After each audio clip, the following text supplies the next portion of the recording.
The streets were buzzing, a frantic energy in the air as people rushed back and forth. You see, in just 10 minutes, the king himself was scheduled to pass through, and nobody wanted to miss the spectacle.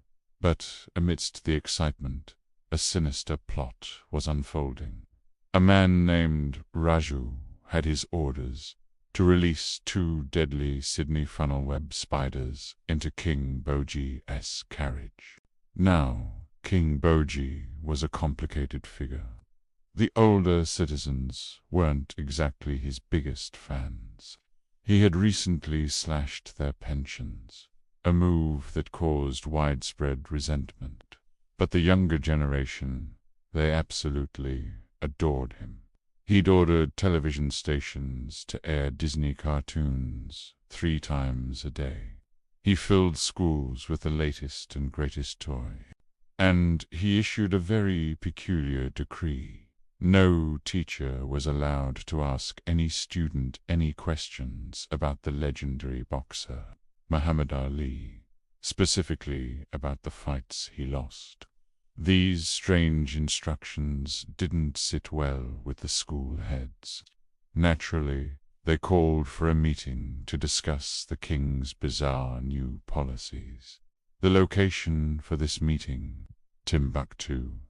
This caused immediate confusion. Most of the head teachers had never even heard of Timbuktu, let alone knew where it was. One head teacher, Mr. Jushu, was particularly puzzled.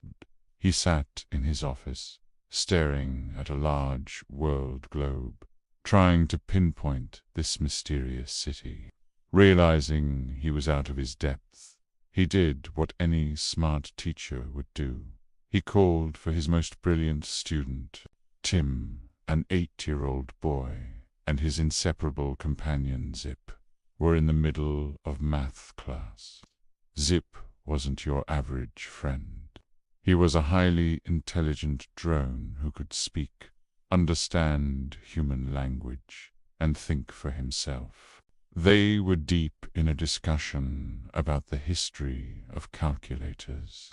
From Pascal's 1642 invention designed to simplify tedious tax calculations, to how modern calculators were created to speed up complex tasks in trade and science for everyone.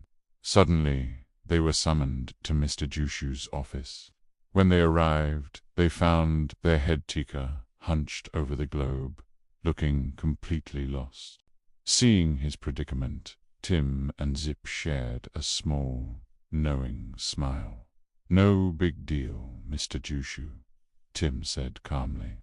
"Timbuktu is in Mali, West Africa," Zip chimed in, "and I can easily arrange your flight on Mali Airways. But first, what's the problem?" Mr. Jushu sighed and explained King Boji's strange new school orders and the purpose of the emergency meeting. As he laid out the details, Zip's advanced sensors suddenly detected an imminent threat. His processors flashed with images of Raju, the spiders, and the approaching royal carriage. A high-priority alert flashed in his internal vision. Danger to the king's life. Without a moment's hesitation, Zip shot out of the office window like a rocket. He flew through the crowded streets, his propellers whirring at maximum speed, a silver blur against the sky. He located Raju just as the man was preparing to toss the container of deadly spiders into King Boji's open carriage. With pinpoint precision, Zip swooped down, using his robotic arms to snatch the container right out of Raju's hands. He then expertly maneuvered to restrain Raju, holding him securely until the royal guards could take over. The crowd gasped, first in confusion, then in awe. The king's procession came to a halt when King Boji learned what had just happened. how his life had been saved by a quick-thinking drone. He was overcome with gratitude. He immediately summoned Zip, and by extension, Tim and Mr. Jusha, to his side. King Boji, deeply moved by this act of loyalty and bravery, had a complete change of heart. He realized that perhaps some of his recent decisions had been a bit misguided.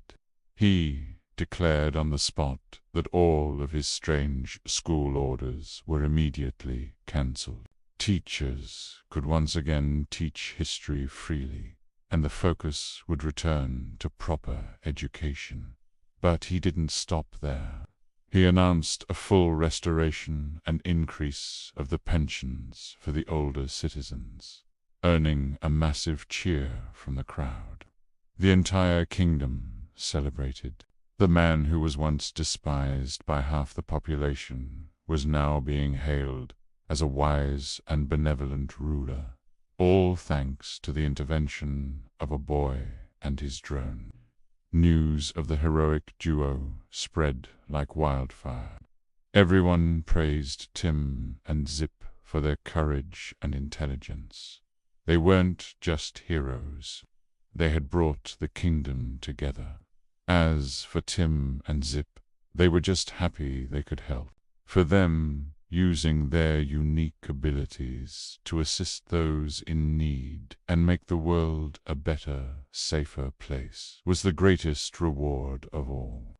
And so, the clever boy and his flying friend continued their adventures, always ready for the next problem to solve. Thanks for watching. If you enjoyed this story, don't forget to like, share, and subscribe for more adventures. See you next time.